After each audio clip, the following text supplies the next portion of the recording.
നമ്മളെല്ലാവരും ഇപ്പോൾ ഒരു മൊബൈൽ ഉപയോഗിക്കുന്നത് കൂടി വന്നാൽ 1-2 കൊല്ലം മാത്രമാണ്. ഏകദേശം 2 കൊല്ലം കഴിയുമ്പോൾ നമ്മൾ പുതിയ മൊബൈലിനായിട്ട് നിലവിലുള്ള മൊബൈൽ സെക്കൻഡ് ഹാൻഡ് വിലയ്ക്ക് വിൽക്കുന്നു. ചിലപ്പോൾ നമ്മൾ നമ്മുടെ കൂട്ടുകാർക്കായിരിക്കാം മൊബൈൽ കൈമാറ്റം ചെയ്യുക. ഒരുപക്ഷേ ചിലപ്പോൾ ഏതെങ്കിലും ഒരു മൊബൈൽ ഷോപ്പിൽ കൊടുത്ത് നമ്മൾ പുതിയ മൊബൈൽ വാങ്ങിയേക്കാം. നിങ്ങൾ ഏറ്റവും ശ്രദ്ധിക്കേണ്ട കാര്യം, ഇങ്ങനെ കൈമാറ്റം ചെയ്യപ്പെടുന്ന മൊബൈലിൽ നിങ്ങളുടെ ഫോട്ടോയോ മറ്റു സ്വകാര്യ വീഡിയോകളോ എന്തെങ്കിലും കോപ്പി ചെയ്തിട്ടിട്ടുണ്ടെങ്കിൽ അല്ലെങ്കിൽ സേവ് ചെയ്തിട്ടുണ്ടായിരുന്നു എങ്കിൽ, നിങ്ങളത് വെറുതെ ഡിലീറ്റ് ചെയ്തിരുന്നു എങ്കിൽ കൂടി ആളുകൾക്ക് അത് തിരിച്ചെടുക്കാൻ സാധിക്കും. ഒരു നല്ല മൊബൈൽ ടെക്നീഷ്യനെ, നല്ലൊരു റിക്കവറി സോഫ്റ്റ്വെയർ ഉപയോഗിക്കുന്ന ഒരു വ്യക്തിക്ക് നിങ്ങൾ ആ മൊബൈലിൽ ഉപയോഗിച്ചിരുന്ന ഡാറ്റകൾ തിരിച്ചെടുക്കാൻ സാധിക്കും. ഞാൻ ഈ വീഡിയോയിലൂടെ പറഞ്ഞുതരാൻ പോകുന്നത് നിങ്ങളുടെ മൊബൈൽ എങ്ങനെ നിങ്ങൾ വാങ്ങുന്ന കണ്ടീഷനിൽ, അതായത് നിങ്ങൾ കടയിൽ നിന്നും വാങ്ങിയ അതേ കണ്ടീഷനിലേക്ക് റീസെറ്റ് ചെയ്യാം അഥവാ ഫോർമാറ്റ് ചെയ്യാം എന്നാണ്.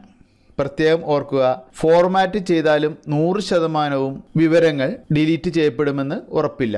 കാരണം ഈ കഴിഞ്ഞ ആഴ്ച പ്രശസ്തമായ ഒരു ആൻറ്റിവൈറസ് കമ്പനി ഫോർമാറ്റ് ചെയ്യുകയും ഫയൽ ഷ്രെഡർ എന്ന ഫയലുകൾ പെർമനൻ്റായിട്ട് ഡിലീറ്റ് ചെയ്യുന്ന, അതായത് റിക്കവർ സോഫ്റ്റ്വെയർ ഉപയോഗിച്ച് തിരിച്ചെടുക്കാനാവാത്ത വിധം ഡിലീറ്റ് ചെയ്യാൻ സാധിക്കുന്ന ഫയൽ ഷ്രെഡർ എന്ന സോഫ്റ്റ്വെയറുകൾ ഉപയോഗിച്ച് ഡിലീറ്റ് ചെയ്ത ഒരു മൊബൈലിൽ നിന്ന് പോലും ഡാറ്റകൾ തിരിച്ചെടുക്കുകയുണ്ടായി.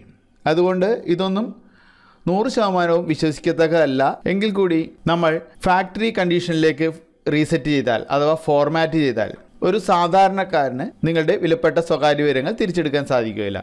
എന്നാലും ഞാൻ എപ്പോഴും നിങ്ങളോട് പറയുന്നത്, അത്തരം മൊബൈലുകൾ, നിങ്ങളുടെ സ്വകാര്യ വിവരങ്ങൾ, അത്രയും പ്രധാനപ്പെട്ട സ്വകാര്യ വിവരങ്ങൾ ഉള്ള ഒരു ഫോണാണെങ്കിൽ നമുക്ക് പണത്തേക്കാൾ വലുത് നമ്മുടെ അഭിമാനമാണ്. അതുകൊണ്ട് ആ ഫോണും അതിൽ ഉപയോഗിച്ചിരുന്ന മെമ്മറി കാർഡും നശിപ്പിച്ചു കളയാൻ ആണ് ഞാൻ നിങ്ങളോട് പറയുക. കാരണം പണം നമുക്ക് പിന്നീട് ഉണ്ടാക്കാം, അഭിമാനം ചിലപ്പോൾ തിരിച്ചെടുക്കാനാവില്ല, ഉണ്ടാക്കാനും ആവില്ല. തൽക്കാലം നമുക്ക് എന്തായാലും എങ്ങനെ ഒരു മൊബൈൽ ഫോർമാറ്റ് ചെയ്യാം എന്ന് പഠിക്കാം. നമ്മൾ ആദ്യമായിട്ട് ചെയ്യേണ്ടത് സെറ്റിംഗ്സ് മെനു എടുക്കുക. നമുക്കൊരു മൊബൈൽ ഫോർമാറ്റ് ചെയ്യാൻ ഷോർട്ട് കോഡുകൾ ഉപയോഗിക്കാം.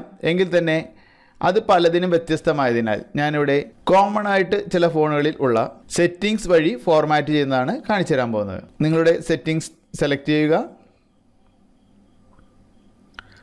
തുടർന്ന് നിങ്ങളുടെ ഫോണിൽ സെറ്റിംഗ്സ് എന്നതിൽ സെറ്റിംഗ്സ് എടുത്തിട്ട് നിങ്ങൾ മൂന്നാമത്തെ ടാബായ അക്കൗണ്ട്സ് എന്നത് സെലക്ട് ചെയ്യുക. ചിലതിൽ ടാബ് അനുസരിച്ചായിരിക്കില്ല. ഇതുപോലെ നിങ്ങൾക്ക് നിങ്ങളുടെ സെറ്റിംഗ്സിൽ ബാക്കപ്പ് ആൻഡ് റീസെറ്റ് എന്ന് കാണാനാകും. നിങ്ങൾ അത് സെലക്ട് ചെയ്യുക. പ്രത്യേകം ഓർക്കുക, നിങ്ങൾ മൊബൈൽ റീസെറ്റ് ചെയ്യുന്നതിന് മുമ്പ് നിങ്ങളുടെ ഡാറ്റ ബാക്കപ്പ് എടുത്തു വയ്ക്കുന്നത് നന്നായിരിക്കും. അതായത് വൈഫൈയുടെ വിവരങ്ങൾ, നിങ്ങളുടെ മറ്റു പാസ്വേഡുകൾ, ചിലപ്പോൾ ആപ്ലിക്കേഷൻ, അങ്ങനെയുള്ള ഓരോരോ കാര്യങ്ങളും നിങ്ങൾക്ക് ബാക്കപ്പ് എടുത്തു വയ്ക്കാൻ സാധിക്കും. അത് വീണ്ടും റീസ്റ്റോർ ചെയ്യാനും സാധിക്കും. അതായത് തിരികെ നിങ്ങളുടെ മൊബൈലിലേക്ക് ഇൻസ്റ്റാൾ ചെയ്യാനും സാധിക്കും.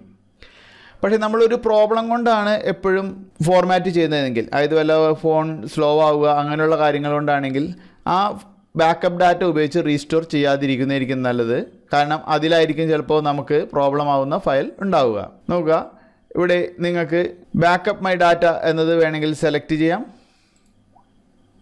അത് ബാക്കപ്പ് എടുക്കേണ്ടവർക്ക് മാത്രം ബാക്കപ്പ് ഡാറ്റ സെലക്ട് ചെയ്യാം. നോക്കുക, ഇത്രയും കാര്യങ്ങൾ നിങ്ങളുടെ ഗൂഗിൾ സെർവറിൽ നിന്നും ഡിലീറ്റ് ആവും. അപ്പോൾ നിങ്ങൾക്ക് ആവശ്യമെങ്കിൽ മാത്രം ബാക്കപ്പ് മൈ ഡാറ്റ എന്നത് സെലക്ട് ചെയ്യുക. അതിന് താഴെ ഫാക്ടറി ഡാറ്റ റീസെറ്റ് എന്നത് സെലക്ട് ചെയ്യുക. പ്രത്യേകം ഓർക്കുക, ഫാക്ടറി ഡാറ്റ റീസെറ്റ് ചെയ്ത് കഴിഞ്ഞാൽ നിങ്ങൾക്ക് ഈ ഫയലുകളൊന്നും തിരിച്ചെടുക്കാനാവില്ല. ഇവിടെ നിങ്ങൾ ഏറ്റവും താഴെയായിട്ട് റീസെറ്റ് ഡിവൈസ് എന്നത് സെലക്ട് ചെയ്യുക. തുടർന്ന് ഡിലീറ്റ് ഓൾ എന്ന ബട്ടൺ പ്രസ് ചെയ്യുക. ഫോൺ റീസ്റ്റാർട്ട് ആവും. തുടർന്ന് നിങ്ങളുടെ ഫോണിലെ എല്ലാ ഡാറ്റയും ഡിലീറ്റ് ആയിക്കൊണ്ടിരിക്കും. സ്വല്പനേരം വെയിറ്റ് ചെയ്യുക. നമ്മൾ ഡിലീറ്റ് ചെയ്ത് കുറച്ച് നേരത്തിനുള്ളിൽ റീസ്റ്റാർട്ടായിട്ട് എല്ലാ ഫയലുകളും അതിൽ നിന്നും ഡിലീറ്റായി നമ്മൾ ഒരു മൊബൈൽ ആദ്യമായിട്ട് വാങ്ങിയപ്പോൾ, ആ മൊബൈൽ ആദ്യമായിട്ട് വാങ്ങിയപ്പോൾ എങ്ങനെയായിരുന്നോ അതേ കണ്ടീഷനിലേക്ക് റീസെറ്റ് ആയിരിക്കുന്നത് നിങ്ങൾക്ക് കാണാൻ സാധിക്കും.